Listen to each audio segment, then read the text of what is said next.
Pada tahun 1942, Jepang masuk ke Indonesia setelah meledak kalah dalam Perang Dunia II.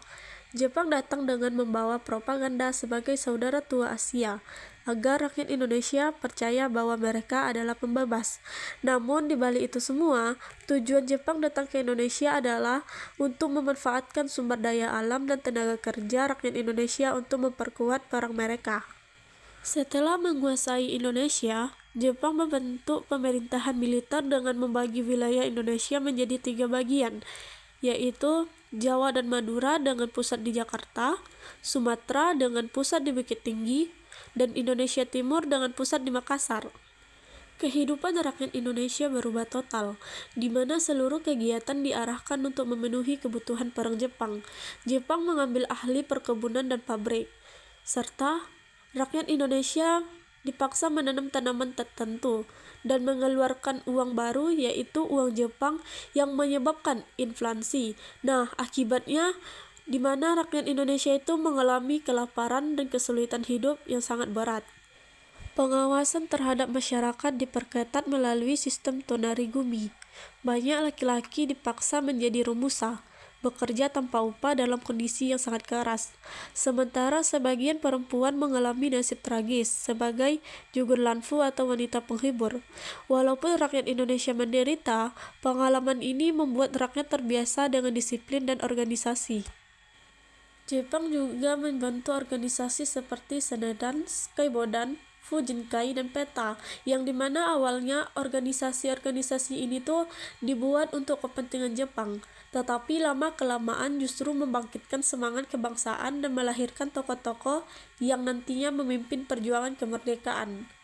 Perubahan juga terjadi dalam kehidupan budaya dan pendidikan, di mana rakyat diwajibkan melakukan sekerai, yaitu penghormatan ke arah matahari terbit.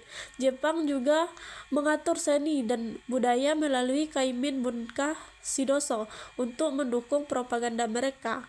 Di sekolah, bahasa Jepang diwajibkan, tetapi bahasa Indonesia masih diperbolehkan. Sekolah-sekolah Belanda digantikan dengan sekolah rakyat atau Kokumin Gakko.